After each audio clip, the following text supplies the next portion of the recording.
आज हम लोग अपने प्रोज सेक्शन रेनबो पार्ट 2 के lesson 1 Indian civilisation and culture के नेक्स्ट यानी कि पैराग्राफ 17 से पढ़ाई को शुरू करते हैं। आज हम लोग ये जो 17 पैराग्राफ है यहाँ से लेके 24 हमारा लास्ट पैराग्राफ है। आज इस चैप्टर को हम लोग समाप्त कर लेंगे। आज हम लोग इस चैप्टर को समाप्त कर लेंगे। इंडियन सिविलाइजेशन एंड कल्चर जो हमारा प्रोज फर्स्ट लेसन है 100 मार्क्स रेनबो 2, तो आज इस चैप्टर को हम लोग समाप्त कर लेंगे। नेक्स्ट वीडियो में लेसन 2 की शुरुआत करेंगे, लेकिन उसके पहले मैं एक दिन का समय दूंगा आप लोगों को, जिससे आप पूरे गहन अध्ययन कर लेंगे और हमसे जो भी डाउट हो उसे फ़ोन के द्वारा या व्हाट्सएप के द्वारा क्लियर कर लिया जाएगा। और उस एक दिन के बाद मैं आपसे एमसीक्यू या वन वर्ड क्वेश्चन पूछूंगा। उसका जवाब आप हमें 1.5 से 2 घंटे के अंदर दे दीजिएगा। अप्रॉक्स 20 to 25 क्वेश्चन होंगे, 20 से 25 प्रश्न होंगे जो इस चैप्टर से रहेंगे, इंडियन सिविलाइजेशन कल्चर से रहेंगे। पैरा नंबर 17 शुरू करते हैं, ध्यान दें। After all, there is something in Hinduism that has kept it alive up till now. कहता है आफ्टर ऑल, कुल मिलाकर। आफ्टर ऑल का मतलब हो गया कुल मिलाकर। कहता है कुल मिलाकर आखिरकार हिंदुत्व में कुछ ऐसा है जो अभी तक जीवित है। अलाइव का मतलब जीवित और टिल नाउ का मतलब हो गया अभी तक। It has witnessed the fall of Babylonian, Syrian, Persian and Egyptian civilization. कहता है यह बेबीलोनियन, सीरियन, पर्सियन जिसको हम लोग फारसी भी बोलते हैं, इजिप्टियन जिसको हम लोग मिस्र भी बोलते हैं, के लिखा हुआ है के पतन, फॉल ऑफ मतलब होता है पतन, पतन का प्रमाण है, पतन का साक्षी है, पतन का विटनेस है। विटनेस का मतलब होता है प्रमाण। फिर से दोनों लाइन देखेंगे। आफ्टर ऑल, कुल मिलाकर, आखिरकार, there is something in Hinduism, कहता है आखिरकार हिंदुत्व में कुछ ऐसा है जो अभी तक उसे जीवित रखा है। किसे? हिंदुइज्म को, उसकी सिविलाइजेशन को। इट हैज विटनेस, इसके पास एक प्रमाण है, एक विटनेस है, एक सबूत है। क्या? जो बताता है कि जो देखा जाए तो बेबीलोनियन, सीरियन, जो फारसी और मिस्र जो है आज पतन हो गए हैं, खत्म हो चुके हैं, और ये इसका प्रमाण है। विटनेस मतलब प्रमाण है, सबूत है, साक्ष्य है। आगे देखेंगे। Cast a look around you, कहता है कि अपने चारों ओर देख लो। Where is Rome and where is Greece, Rome और ग्रीस कहाँ है? Can you find today anywhere the Italy of Gibbon और rather the ancient Rome, for Rome was Italy. कहता है क्या आप आज कहीं भी गिब्बन के इटली लिखा हुआ है, देखेंगे द इटली ऑफ गिब्बन के इटली या प्राचीन रोम में जो इटली हुआ करता था उसे ढूंढ सकते हैं?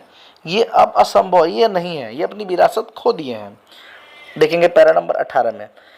गो टू ग्रीस जाइए।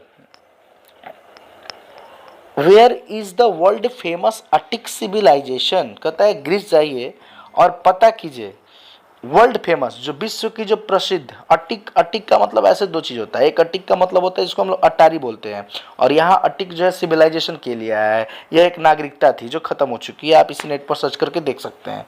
कहता है क्या कि आप ग्रीस जाइए और पता कीजिए विश्व की प्रसिद्ध एटिक सभ्यता कहाँ है। देन कमिंग टू इंडिया, और फिर भारत आइए। Let one go through the most ancient record and then look around you. और आप क्या कीजिए, जब आप भारत आइए तो आप भारत के जो प्राचीन रिकॉर्ड हैं, एंशिएंट रिकॉर्ड जो हैं, जो प्राचीन जो आपके अभिलेख हैं, एक्चुअली में रिकॉर्ड का मतलब अभिलेख भी बोलते हैं हम लोग शुद्ध हिंदी में, अभिलेख है, उसे उठा के देखिए। उसे उठा के देखिए, उसमें देखिए क्या है, तो then look around you and you would be constraint to say, उठा के देखिए और अपने आसपास देखिए, लुक अराउंड, अपने आसपास देखिए, you would be constraint to say, आप मजबूर रहेंगे, विवश रहेंगे कहने के लिए, और मजबूर होके आप क्या कहेंगे, आप मजबूर होके क्या कहेंगे, yes I see here ancient India still living, हाँ हमने यहाँ प्राचीन भारत को अभी तक जीवित देख रहे हैं, हम अभी तक यहाँ पर जो एंशियंट इंडिया है, जो प्राचीन भारत है, वो जीवित देख रहे हैं। 19 नंबर पैरा देखेंगे, ट्रू, ट्रू का मतलब होता है सत्य, ये सत्य है, true, there were dung heaps, सत्य है कि यहाँ गोबर के ढेर यहाँ वहाँ बिखरे हुए दिखेंगे आपको, ये सच्चाई है कि यहाँ पर गोबर के ढेर इधर उधर यहाँ वहाँ जरूर आपको बिखरे हुए दिखेंगे, but there are rich treasures buried under them, dung heaps का मतलब एक्चुअली में, डंग का मतलब होता है गोबर, ठीक है, और गोबर के ढेर के लिए वर्ड आ गया डंग हिप्स, टू का मतलब भी, but there are rich treasures, treasure का मतलब एक्चुअली में खजाना होता है, और ब्यूरिड जो वर्ड है वो ब्यूरी से बना है, जिसका मतलब होता है दफन कर देना, जमीन के नीचे गाड़ देना। हाँ, तो आगे कहता है कि सत्य है कि यहाँ गोबर के ढेर यहाँ वहाँ इधर उधर बिखरे हुए मिलेंगे, लेकिन आगे कहता है but there are rich treasures buried under them, लेकिन उनके पास दफन धनी खजाने हैं, धनी खजाने हैं, ट्रेजर का मतलब होता है खजाने, और यहाँ पर धनी के लिए आया है।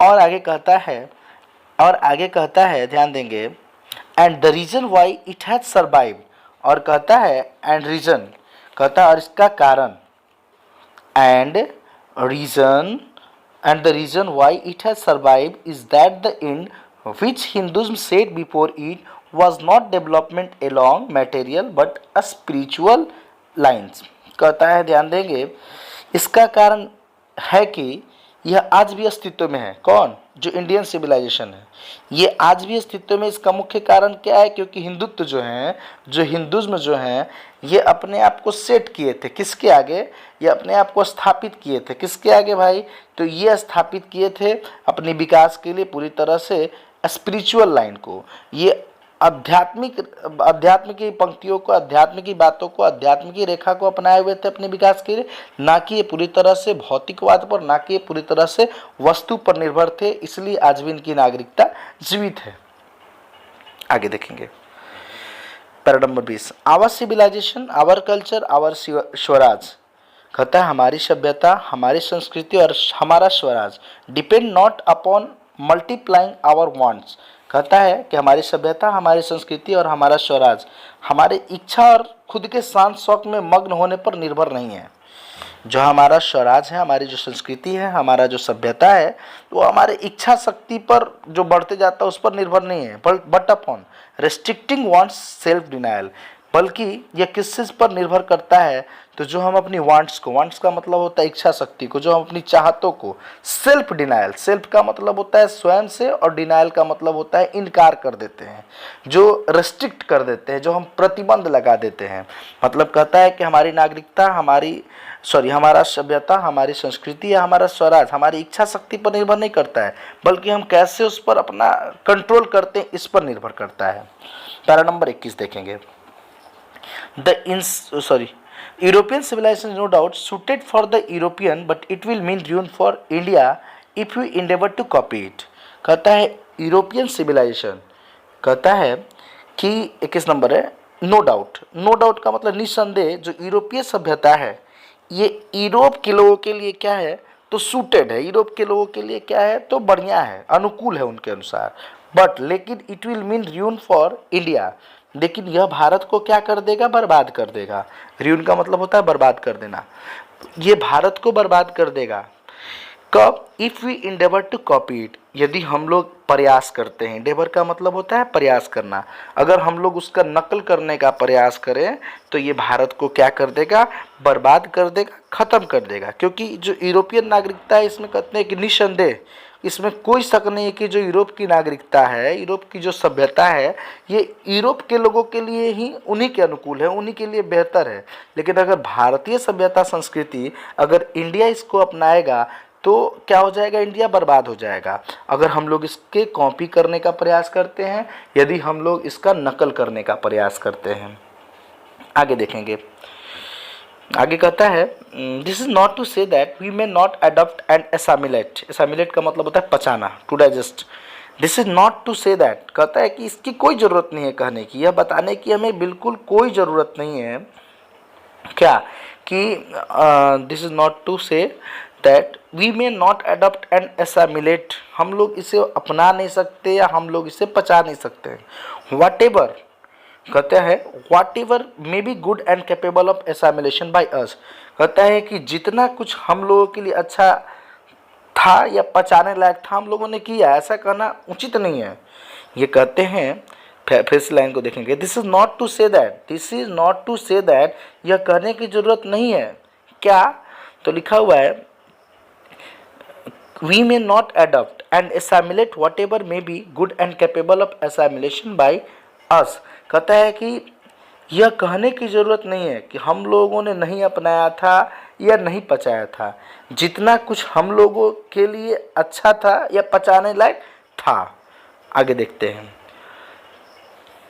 आगे कहता है as it does not also mean that even the European will not have to part with whatever evil might have crept into it, कहता है यहाँ पर ध्यान देंगे, और इसका मतलब ये भी नहीं है कि जो कुछ बुराइयाँ, जो कुछ इविल है, जो कुछ बुराइयाँ यूरोपियों में उजागर हुई है, यहाँ पर एक वर्ड है क्रेप्ट इनटू का मतलब होता है पनपना, उजागर होना, विकसित होना, सामने आना। तो जो कुछ भी बुराइयां यूरोपियों में उजागर हुई हैं, पनपी हुई हैं, उसका जिम्मेवार वो नहीं होगा। फिर से इस लाइन को देखेंगे, कहता है as it does not also mean, कहता है कि इसका मतलब यह भी नहीं that even the European will not have to part with whatever evil might have crept into it, कहता है इसका मतलब यह भी नहीं है कि जो कुछ बुराइयां यूरोपियों में उजागर हुई है, पनपी है, उसका जिम्मेवार वह नहीं होगा। आइए पैरा नंबर 22 देखते हैं। द इंसेंट सर्च, इंसेंट का मतलब होता है निरंतर, कंटिन्यूअस, लगातार। जो कहता है 22 नंबर पैरा देखेंगे, incessant search for material comfort and their multiplication is such an evil and I make bold to say that the Europeans themselves will have to remodel their outlook, कहता है क्या कि वस्तु से मिलने वाली आराम, कहता है मटेरियल कंफर्ट का मतलब हो गया वस्तु से मिलने वाली आराम या उनके वृद्धि में, मल्टीप्लिकेशन का मतलब जो गुणज होते जाएगा, बढ़ते जाएगा, उनके वृद्धि में जो इंसेंट सर्च है, जो लगातार खोज है, यह क्या है, तो इट्स सच एन इविल, यह एक बुराई है। इविल का मतलब होता है बुराई है।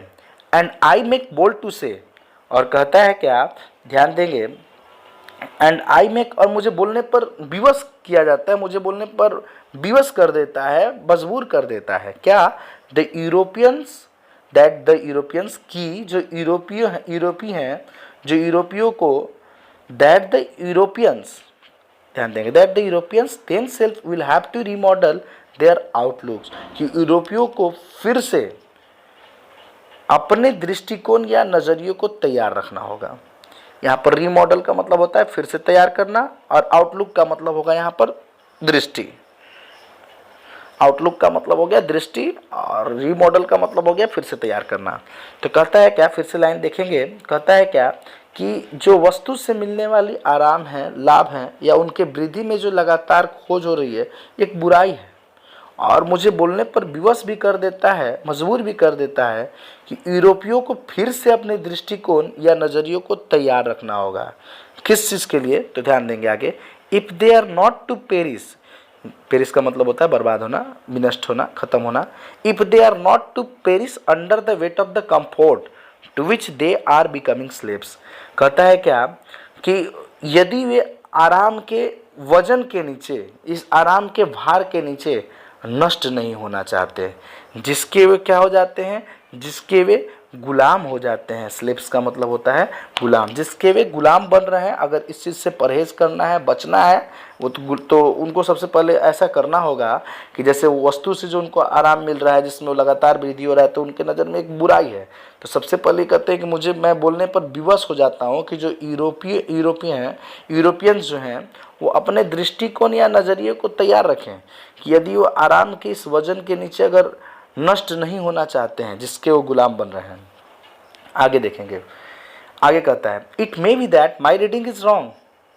कहते हैं it may be that my reading is wrong, कहते हैं कि ऐसा भी हो सकता है कि मेरा अध्ययन या जानकारी गलत है, मेरा अध्ययन या जानकारी गलत है। But I know that for India to run after the golden fleece is to court certain death.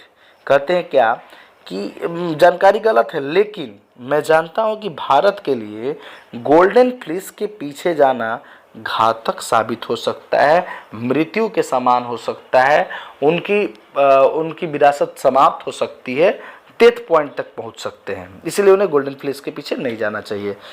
ऐसे गोल्डन फ्लीस एक स्टोरी है जिसमें बताया गया है। और ऐसे अगर हम लोग दोनों को पार्ट को अलग अलग करके पढ़ते हैं तो गोल्डन का मतलब होता है सुनहला, और फ्लीस का मतलब होता है जो, जैसे हम लोग सीप देखते हैं ना, तो जो सीप का जो डेड पार्ट होता है, डेड सेल होता है, उसको हम लोग फ्लीस बोलते हैं हम लोग। जैसे हम लोग अपने नेल को काटते हैं तो नेल दर्द नहीं होता है, तो कुछ लोग ऐसा बताते हैं क्यों नहीं दर्द करता है, क्योंकि ये डेड सेल हो गया। उसी तरह जो उसका डेड सेल होता है ना भेड़ का, उसको हम लोग इंग्लिश में फ्लीस बोलते हैं। आगे देखते हैं, चलते हैं नेक्स्ट अगले लाइन में। Late us engrave, late us engrave, engrave का मतलब होता है अंकित होना, छप जाना, छाप लेना, सॉरी, अंकित होना या छाप लेना। लेट अस मतलब जानते होंगे आप, let us engrave on our hearts the motto of a western philosopher. Motto का मतलब भी अगर आपको नहीं आता तो लिख लेंगे, सिद्धांत होता है, एक प्रिंसिपल होता है। तो कहता है क्या, चलिए हम लोग एक पश्चिमी, वेस्टर्न का मतलब पश्चिमी और फिलोसफर का मतलब होता है दार्शनिक, चलिए हम लोग एक पश्चिमी दार्शनिक के सिद्धांत के बात पर चर्चा करते हैं। उसके एक सिद्धांत को लेते हैं, उनके एक बात को देखते हैं, एक वाक्य को देखते हैं। क्या वाक्य था उनका? तो उनका वाक्य था plain living and high thinking. Plain का मतलब सादा, सिंपल, साधारण रहना और ऊंचा विचार करना, मतलब सादा जीवन व्यतीत करना और जो विचार थे वो उच्चतम होना। ठीक है, आगे देखते हैं। तो ये कहते हैं कि simple living and high thinking, plain living and high thinking. Plain का मतलब सादा हो गया, साधारण हो गया, लिविंग का मतलब रहना, हाई का मतलब ऊंचा, और थिंकिंग का मतलब हो गया विचार या सोच। आगे देखते हैं, अब कहता है क्या आगे कहते हैं, ध्यान दीजिए। Today it is certain that the millions can not have high living. कहते हैं क्या कि टुडे का मतलब क्या हो गया? तो टुडे का मतलब हो गया आज। इट इज सर्टेन, आज यह निश्चित है कि, मिलियंस का मतलब लाख, मिलियंस का मतलब लाखों लोग ऐसे हैं जिनको हाई लिविंग नहीं मिल सकता है, जिनको उच्च जीवन नहीं मिल सकता है। आगे कहता है एंड वी द फ्यू, और हम लोग कुछ हु प्रोफेस, कहता है प्रोफेस का मतलब होता है जोखिम उठाना, हु प्रोफेस, जो क्या करते हैं भाई? तो कहता है कि हम लोग कुछ ऐसे लोग हैं जो जनता के लिए जोखिम उठाते हैं, जनता के लिए सोचने का जोखिम उठाते हैं। आगे ध्यान देंगे, who profess to do the thinking for the masses run the risk. Risk का मतलब ये होता है संकट, जोखिम उठाते हैं। उच्च रहन सहन मिलने पर हम लोग उस उच्च विचार को खो देते हैं। फिर से ध्यान देंगे, कहते हैं क्या, चलते हैं हम। Let us engrave on our hearts the motto of a western philosopher. कहता है कि चलिए आइए हम लोग देखते हैं किस पर, तो एक चर्चा करते हैं अपने हृदय के अनुसार, अपने दिल से, किस पर? तो एक पश्चिमी दार्शनिक की एक सिद्धांत थी। कैसे सिद्धांत थी? तो सादा जीवन व्यतीत कीजिए और अपने विचार को ऊंचा रखिए। फिर आगे कहते हैं कि आज यह भी निश्चित है कि लाखों ऐसे लोग हैं जिनके पास उच्च रहन सहन नहीं है, और हम लोग कुछ ऐसे लोग हैं जो क्या करते हैं, जो सोचते हैं, जनता के लिए सोचते हैं, जनता के लिए जोखिम उठाते कुछ ऐसे लोग होते हैं। लेकिन वही लोग क्या करते हैं, जब उनका स्टैंडर्ड हाई हो जाता है, जब वो हाई लिविंग हो जाते हैं, जब उनके रहन सहन उच्च हो जाते हैं, तो वो क्या कर देते हैं, मिस कर देते हैं किस चीज़ को, तो अपनी हाई थिंकिंग को, अपने ऊंचे विचार को क्या कर देते हैं, वो खो देते हैं, अपने उच्च विचार को खो देते हैं। ध्यान देंगे, उच्च रहन सहन मिलने पर वो अपने उच्च विचार को खो देते हैं। आगे देखते हैं 23 नंबर पैराग्राफ देखेंगे। Civilisation in the real sense of the term consist not in the multiplication. कहता है कि सभ्यता जो है वास्तव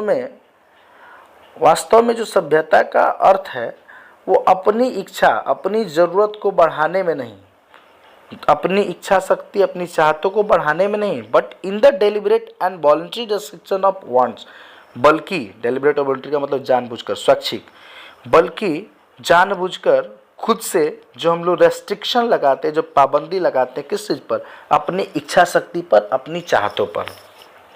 कहता नागरिकता का मतलब ये नहीं है कि आप अपनी शौक को, अपनी चाहतों को बढ़ाते रहिए, बल्कि इसका मतलब होता है कि आप जानते हुए स्वैच्छिक खुद से, स्वयं से अपनी इच्छा शक्ति पर नियंत्रण रखिए, उस पर प्रतिबंध लगाइए। आगे देखते हैं उसके बाद, दिस एलोन इंक्रीज, कहता है क्या कि this alone increase and promotes, alone increase and promotes containment, real happiness and capacity for service। कहता है आगे, यह स्वयं यानी खुद से नियंत्रण करने यानी लगाम लगाने के लिए लगाना होता है। इस पर हमें क्या करना होता है कि खुद से हमको इस पर क्या करना होता है, कंट्रोल करना होता है। दिस अलोन, यह अकेले, इंक्रीज बढ़ावा देता है, प्रोमोट विकसित होता है, क्या कंटेंटमेंट को बढ़ावा देता है, वास्तविक खुशियाँ को बढ़ावा देता है, या कैपेसिटी फॉर सर्विस, इस चीज़ को ये बढ़ावा देता है। ठीक है, आगे चलते हैं पैरा नंबर 24 में। A certain degree of physical harmony and comfort, harmony का मतलब हो गया सद्भाव, सर्टेन डिग्री का मतलब हो गया कुछ हद तक। A certain degree of physical harmony and comfort is necessary but above a certain level it becomes a hindrance instead of help.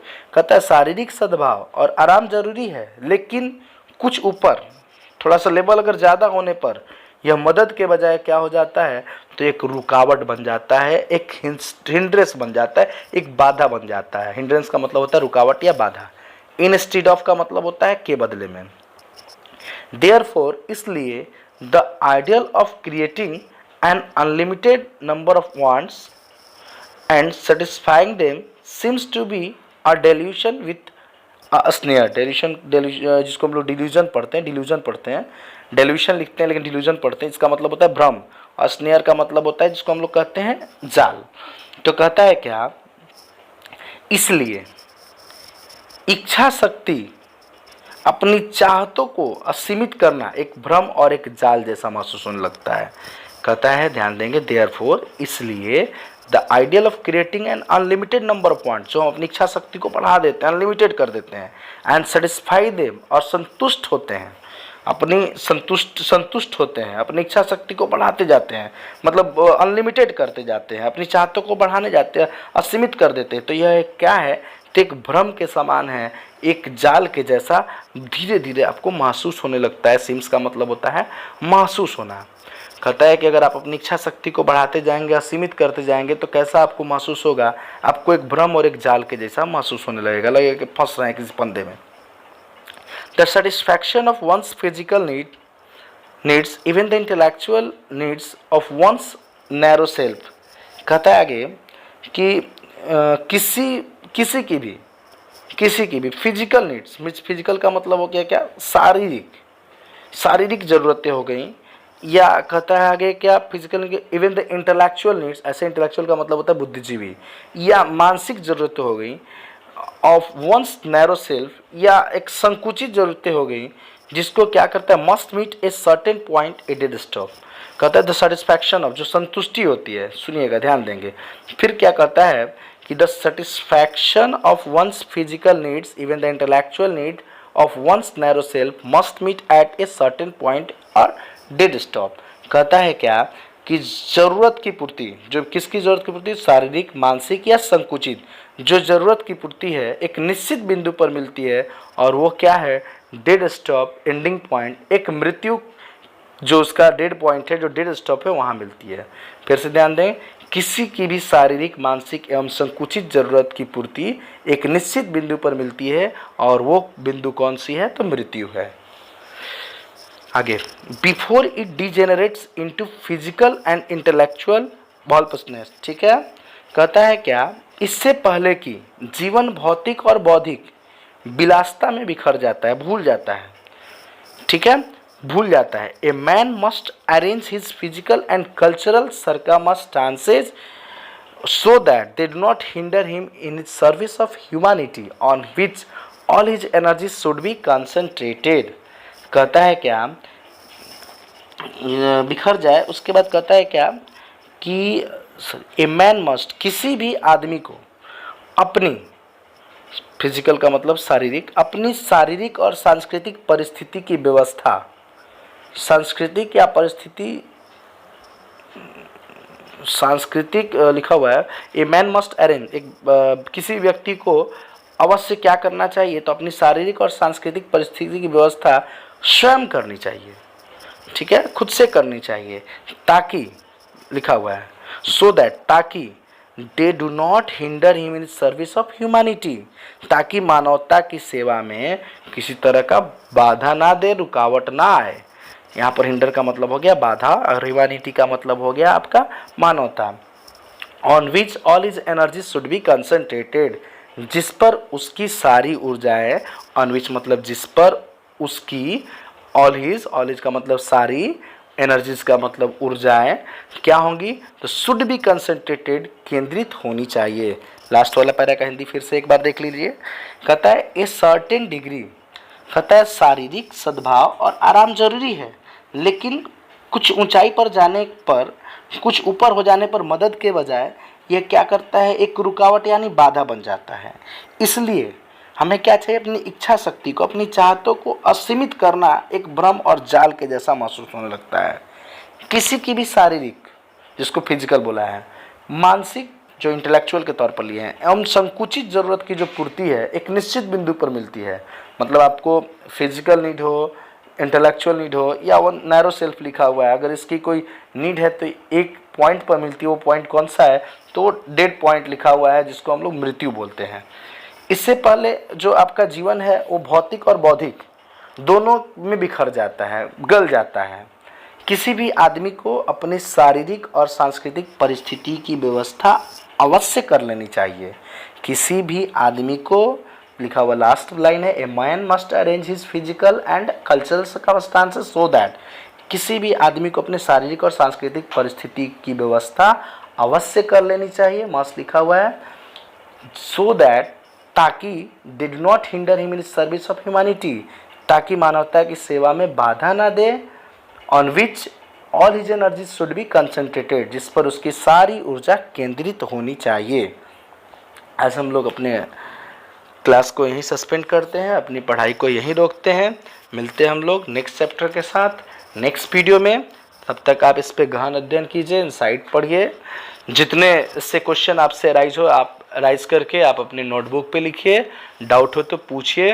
मैं अपने नेक्स्ट वीडियो में, जब मैं नेक्स्ट लेसन शुरू करूंगा, उससे पहले मैं आपसे 20 से 25 इससे 1 वर्ड या MCQ प्रश्न पूछूंगा। अगर आपको ये चैनल अच्छा लगता हो, अगर आपकी मेरी पढ़ाई आपको समझ में आता हो, तो आप अपने इस YouTube channel step by step classes Arrah को ज़्यादा से ज़्यादा सब्सक्राइब कराएं, लाइक करें, और आप अपने दोस्तों तक अवश्य शेयर करें। धन्यवाद।